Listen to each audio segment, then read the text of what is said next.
lahat. Padadamihin ko muna ang mga viewers.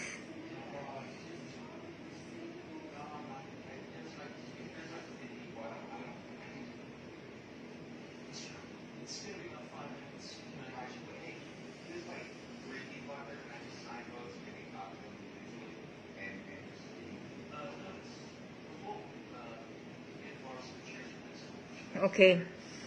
Madami ng viewers natin, no? Nasa 1.4K na siya. Ang bilis, ganun kabilis. Ngayon, sa mga hindi naniniwala na nakidnap si Don, sasabihin ko po sa inyo ang lahat-lahat. March 16 po ng 5:30 to 6 PM, naganap ang pandudukot sa kanya.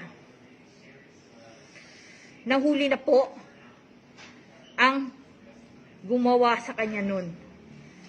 Pinagkatiwalaan niya po, tunuring niyang kaibigan. Matagal na po namin siyang kilala. Walang iba kundi si Maverick Edrol sa Pitanan. Ang masakit lang sa pamilya ni Don na kayo lahat nagbabash sa kanya. Hindi niya man lang may pagtanggol ang sarili niya.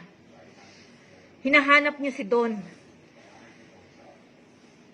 Binroadcast na sa GMA. Nakarating na sa NBI. Nakarating na sa CIDG. Nakarating na sa PNP. Pero kayo lahat hindi pa rin naniniwala. Kung hinahanap niyo si Don, lalo na kami, hinahanap namin siya. 3 weeks na pong nawawala si Don. Mas gugustuhin ko po, samahan niyo ako magpatulfo tayo. Later po, mananawagan ako kay Sir Tulfo.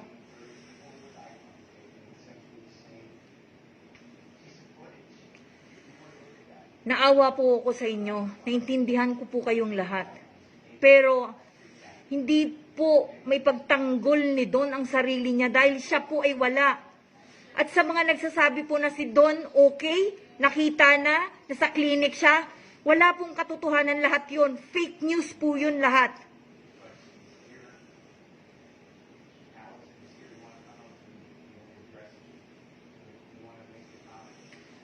Makipag-coordinate po kayo sa Rojas City, sa general nyo po, sa headquarters nyo po. Ipa-confirm nyo po kung totoo ang nangyari. Isang mabigat na akusasyon. Siguro naging coincidence ang lahat, hindi natin alam. Si Don lang ang tanging makakasagot sa lahat ng mga katanungan nyo. Kasi ako po, wala po talagang alam. Ang alam lang po namin ay mahanap si Don na buhay at masabi niya ang side niya.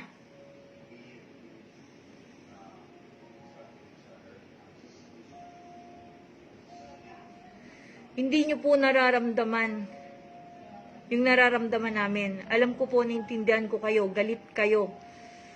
Dahil akala nyo na scam kayo or what. Ito na lang isipin nyo ha. Ngayon ko nga lang to nalaman nung nadukot na si Don. Ito may nagsabi, bakit daw nakakapag-post si Don gamit ang account niya? How come daw? Okay, ganito sasabihin ko sa inyo ha. March 16 po, 2021, dinukot si Don ng mga armadong tao. Ang kilala lang po namin si Maverick. Nangyari po ito, bago po nangyari ang pangingidnap o robbery sa bahay ni Don, si Maverick sa Pitanan, supposedly, magkikita sila ni Don sa labas, sa Alabang.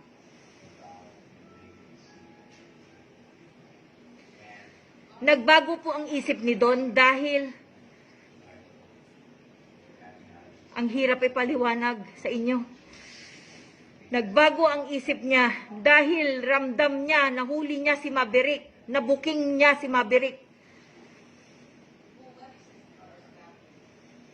Na si Maverick ang grupo din ang nagpapatay sa mga tauhan ni Don at nagpadukot.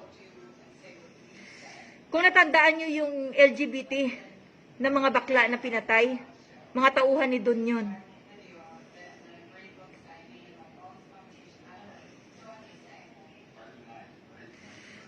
Napakasakit lang kasi ang daming nagbabash hindi naniniwala. Bakit hindi nyo tanungin ang otoridad dyan sa Rojas? Para maliwanagan man lang kayo.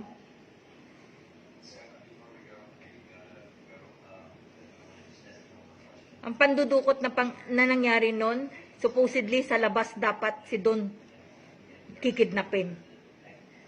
Naramdaman ni Don yun, nagagawin sa kanya ni Maverick. Nagbago ang isip, nag-twist ang isip ni Don. Instead na magkita sila sa alabang, ang nangyari pinasundo si Maverick. Kaya kung nakikita niyo sa video, si Maverick sinundo. At doon siya nakaupo sa likod ng driver, hindi sa harap. Nagduda sa kanya ang driver bakit lumipat siya sa likod. Bago nangyari yun, may nakaabang na dalawang sasakyan sa bahay nila doon. Pumasok si Maverick sa bahay, may dalang barel. Natural po na papasukin si Maverick dahil kilala siya, labas-pasok siya. In short, inuutusan siya ni Don, tauhan siya. Pinagkatiwalaan siya sa pera. Dahil nga matalik na kaibigan, di ba? Matagal niyang kakilala. Pero dahil may pakiramdam na si Don that time, nagtaka ang mga tao sa bahay nila Don. Bakit naka-bulletproof na siya at may dalang baril? Ang guard walang kinalaman, walang alam. Akala niya natural lang. Tao ni Don eh.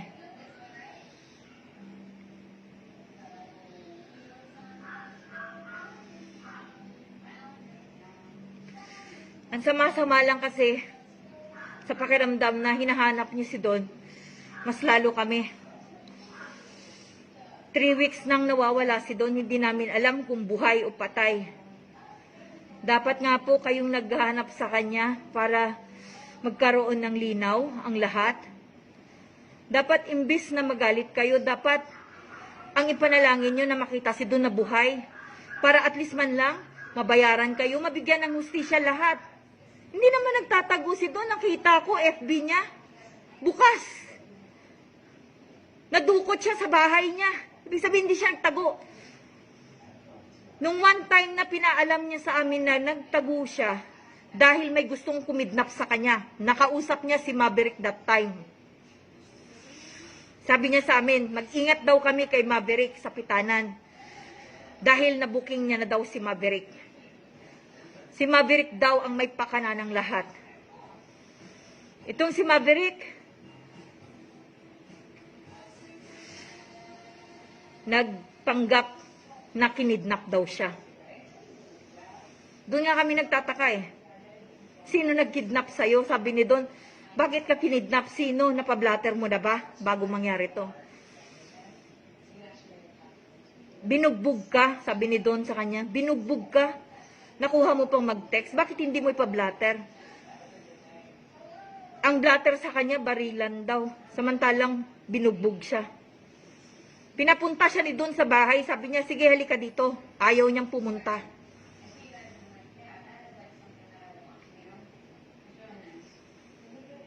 Ang hirap ipaliwanag sa inyo kasi hindi kayo naniniwala. Hindi din kayo naniniwala sa CIDG, sa PNP, sa NBI. Lahat nakarating na to. Kung gusto niyo ipatulfo, tutulungan ko pa kayo. Manawagan tayo kay Tulfo. Ang sa amin lang, ma-recover namin si Don. Buhay man o patay na. Masakit sa amin kasi hindi niya malang maipagtatanggol sarili niya. Ang alam ko dati kayo nagmamahal sa kanya. Hinahanap niyo si Don sa account na to.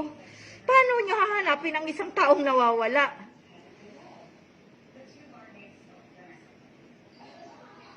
Naintindihan ko ang mga pighati nyo, mga hinanakit nyo. Pero dapat ipanalangin nyo, buhay si Don para maharap kayo lahat. Yun lang. Buhay sana siya. Mas pabor sa amin yun. Kung pabor sa inyo, mas pabor sa amin na pamilya niya.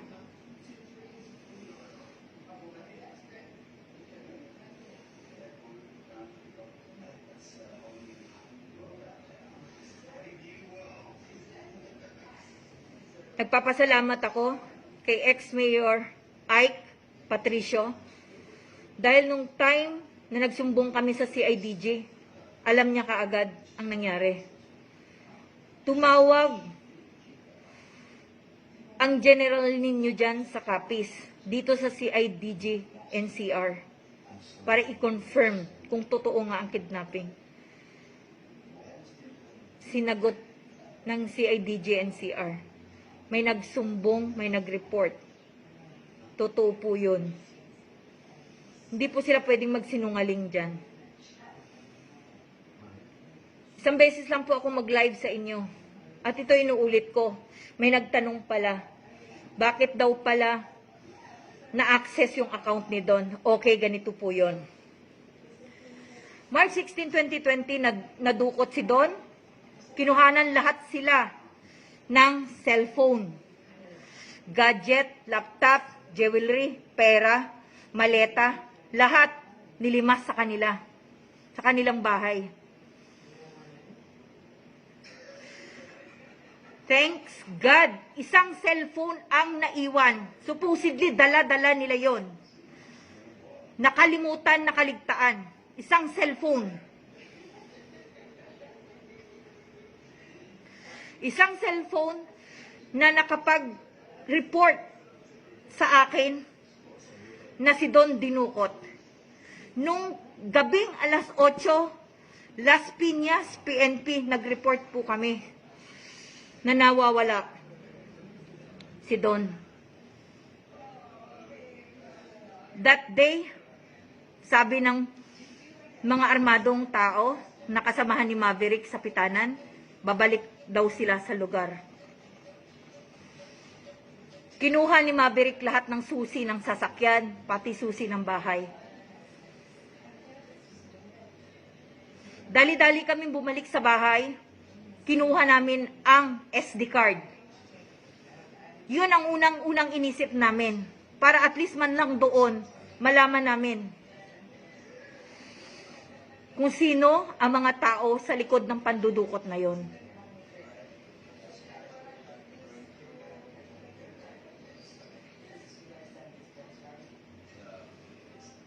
Doon, siguro nakita nyo naman, sunod-sunod yung post ko.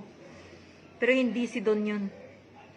Na-retrieve nung pamangkin niya ang kanyang account. Dahil yung account na yon, ang pamangkin niya ang gumawa.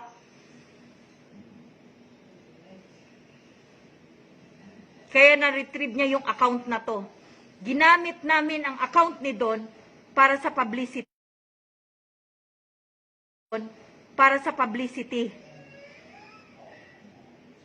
Dahil alam namin maraming publicity si Don. Ginamit namin to para ipakalat.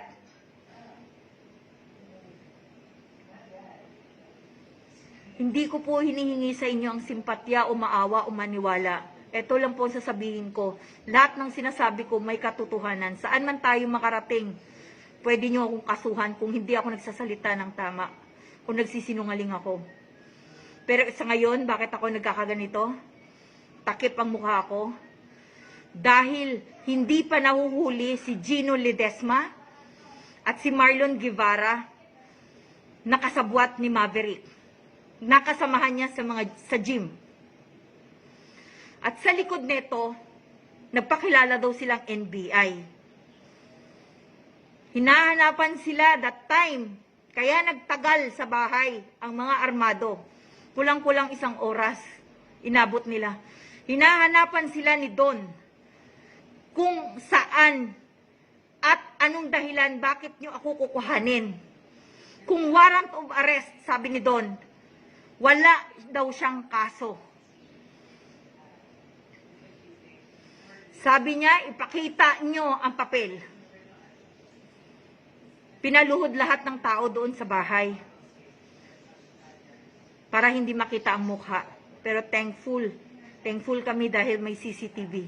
Yun ang hindi sila aware doon. Kahit hinugot man nila yon, umaandar pa rin yun. Doon sila nagkamali. Ito si Maverick, unprofessional robbery, pumasok na sa kidnapping, nabulag sa pera. Ang bali-balita sa kanya, palit ulo daw. Kasi itong si Maverick involved sa drugs. Tapos, may narinig kaming balita na gusto niya daw umalis. Actually, sinabi to ni Don. Gusto niyang umalis sa isang grupo. Pero kailangan daw tubusin siya ng ganun.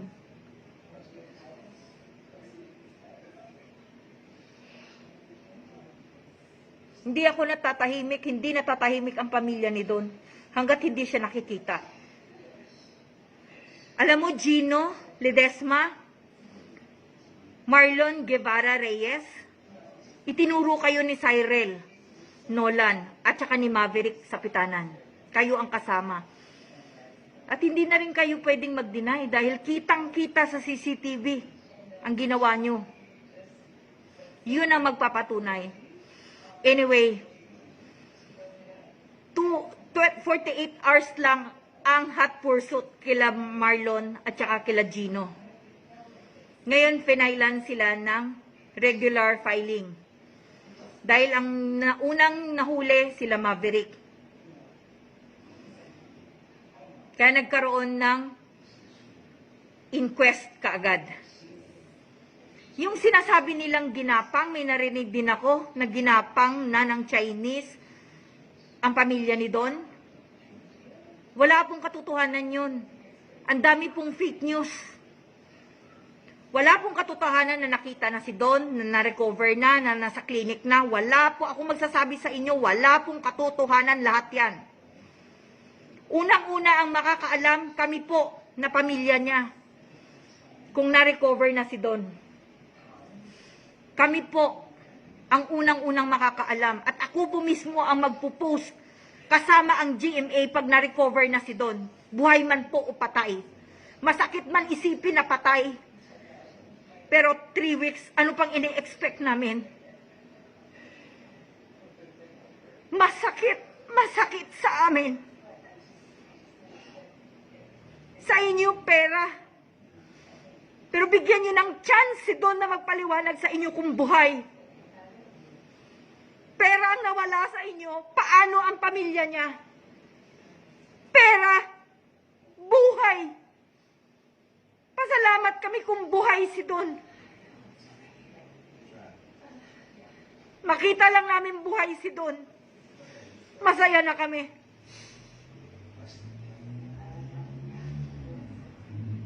Hindi si Don, papaalam ko sa inyo, hindi si Don tumatakbo sa obligasyon nyo. May balak siyang bumalik dyan. Nagkaroon lang siya ng problema sa SEC. Doon nag-umpisa. Pero wala siyang balak tumakbo sa inyo. Kasi kung may balak siyang tumakbo sa inyo, hindi na yan siya madudukot sa mismong bahay niya. Kung sasabihin yung drama, okay. Karapatan niyo po yun magsalita. Dahil wala po kayo sa pangyayari. Ang tangi ko lang pong sabihin, kung gusto nyo talaga, sige po, mag-a-announce ako mamaya, magpapatulong tayo kay Tulfo. Dahil nararamdaman ko yung mga pighati nyo. Sana naman po, pakiusap lang. Hanggat hindi pa nakikita si Don, hanggat hindi pa madepend ni Don ang kanyang sarili, kung anong nangyari sa kanya, siya lang po ang tanging makakasagot nun sa inyo. Sana po, nakikiusap ako. Masakit po sa amin na maririnig ang pangbabash nyo. Nawala yung tao, hindi niya maipagtanggol ang sarili niya.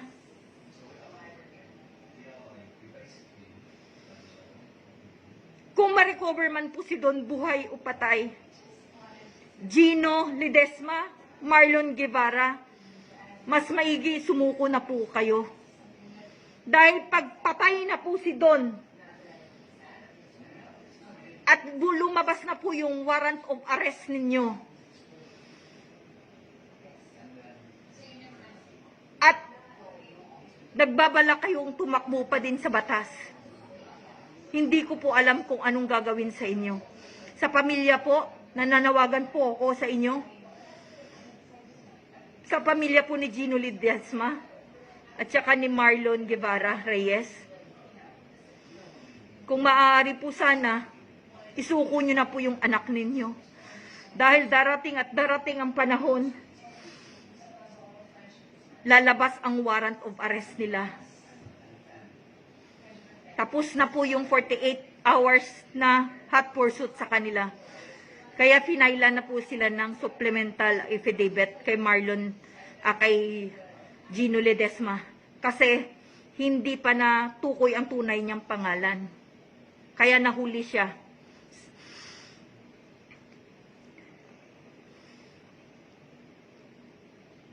Anyway, last ko na po ito na live, kaklaruhin ko po sa inyo. Hindi pa po nakita si Don, wala sa klinik na sinasabi. Hindi po nagtatago si Don dahil siya po ay dinukot. Kung ayaw nyo pong maniwala, lumapit po kayo sa PNP ng Rojas o sa General ng Rojas City. Ipa-confirm nyo po dahil sila, may alam sila, lahat ng otoridad. PNP, NBI, CIDG po. Alam po lahat ang nangyayari kay Don diyan sa Rojas City.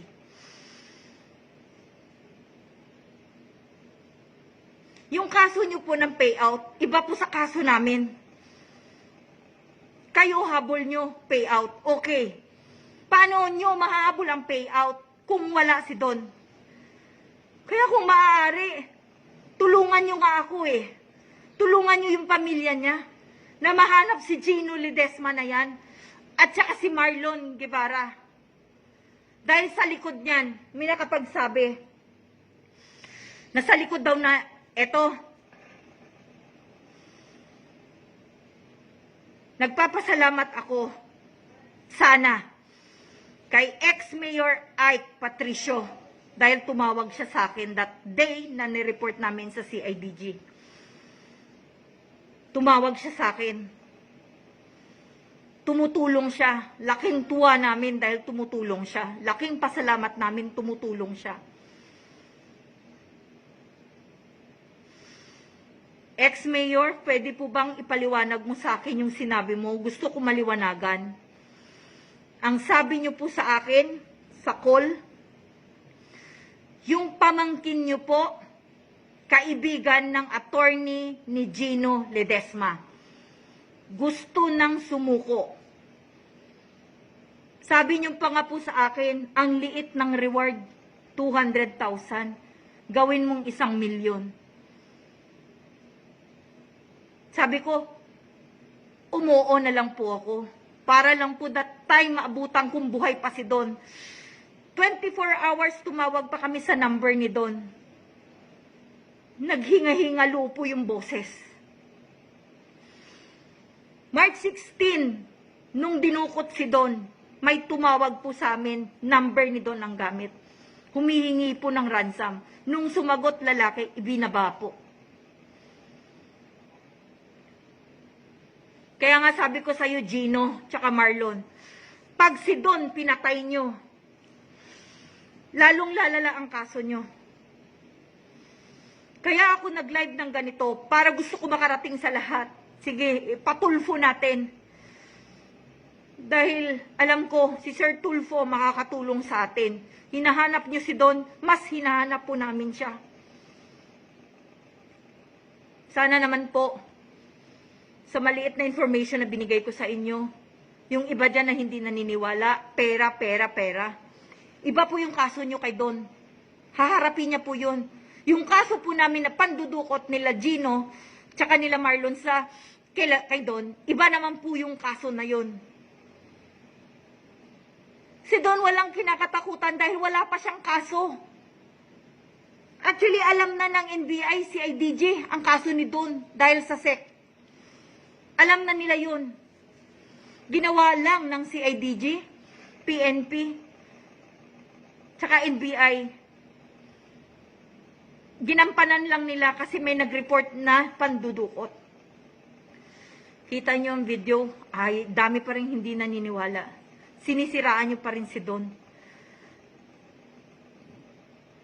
Naawa ako sa tao, alam nyo kung bakit? Pinapalabas nyo, binabash nyo na siya ang sa likod ng account na to. Kaya ako lumabas sa inyo para at least malaman nyo at maliwanagan kayo. Pwede po kayong magkaso. Kasuhan nyo po si Don. Mas maganda po, buhay si Don. Buhay si Don para masagot kayong lahat. Pero pag patay na si Don, Gino, tsaka Marlon, lalong lalala ang kaso nyo. Lumiliit ang mundo nyo, Gino, tsaka Marlon. At sabi mo,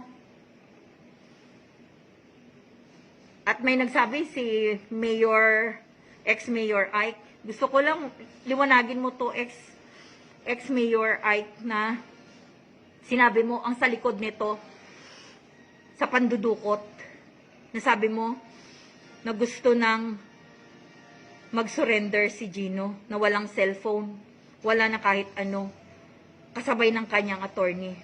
Pero sinabi mo sa akin, kakausapin muna ako ng attorney ni Gino. Hindi po ako pumayag. Bakit kailangan pa akong kausapin ng legal counsel ni Gino? Sa anong paraan? Hindi ko maintindihan. Hindi ko maintindihan. Paliwanag niyo po. Kasi tinanggihan ko. That time, bumitaw ka. Ex-Mayor Ike, akala ko tutulong ka. Pero nung hindi ko kinausap ang counsel ni Gino, tumawa ka sa akin. Ikaw ang nagsabi na nasa likod nito may information ka. Sabi mo, ang sa likod nito, mga Pasay pulis na natanggal sa serbisyo, ang kasabwat nila Gino. Yun ang sabi mo, na nakuha mong information kay Gino. Pero bakit that time na pinapasurrender mo si Gino, bakit hindi sumurrender? Hindi kusang sumuko. Bakit ganun? Gusto ko lang maliwanagan to. Sir Ike, Mayor, ex-Mayor Ike. Bakit ganun? May alam po kayo sa pangyayari. Bakit po may alam kayo ngayon? Gusto ko malinis yung pangalan nyo. Bakit po kayo may alam dito? Gusto ko lang po ipaliwanag nyo. At nung tinanggihan kong kausapin ako ng counsel ni Gino, wala na.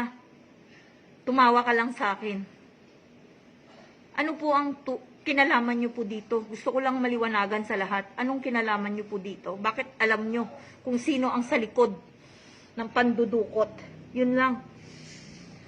Nagtataka talaga ako bakit. Sabi ng mga taga-CIDG, ang layo nyo po. Sila nga nang lapit-lapit. Kung nag-surrender na si Gino, di sana nag-surrender na. Dito malapit para isurrender sarili niya. Pasalamat nga po sana ako sa inyo dahil tutulong kayo, sabi nyo. Pero bakit? Sabi mo susurrender, pero bakit wala? Walang Gino.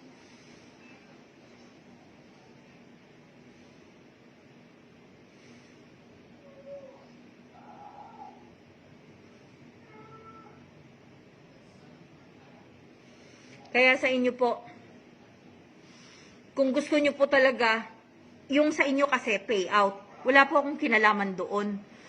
Ang akin po, bakit ako nag-live? Dahil lagi nyong ini-insist na si Don sa likod nito ang pambabash nyo. Masakit po sa amin dahil kami mismo naghahanap.